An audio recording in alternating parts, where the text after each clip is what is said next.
Syiem kalahun lada hajan ne jangai tang happy banai tingala ai kajing men hala shedem kajing yin ngala teskem nginyai ne baro serta pilong kamahade jonga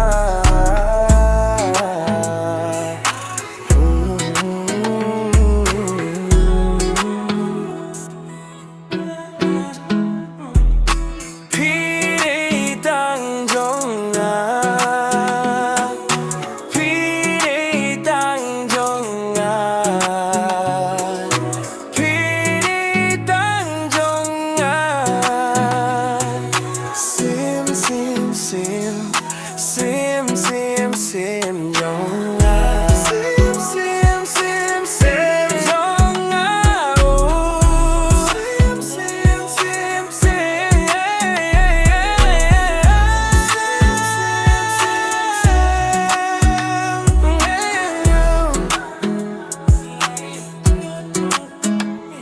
baling baki jing kerku ublay jing iriapi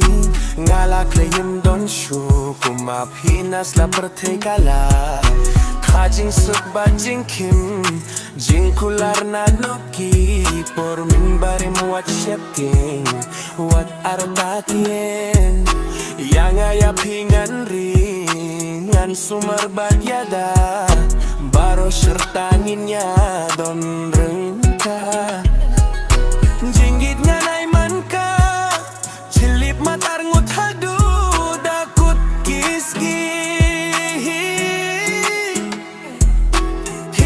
yon ngagawi ning delirito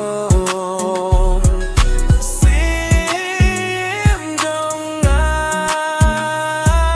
Syiem jong Syiem jong Syiem jong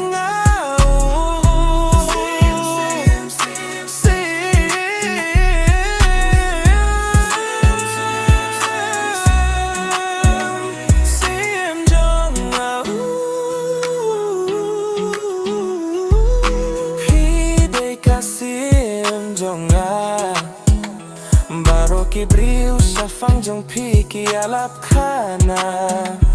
gapi don kajadu si sawat laha ijai kirsha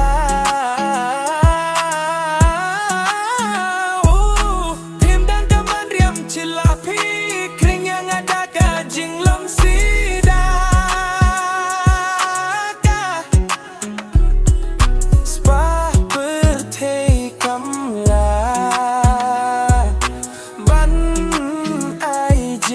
men yang akumba ai mapi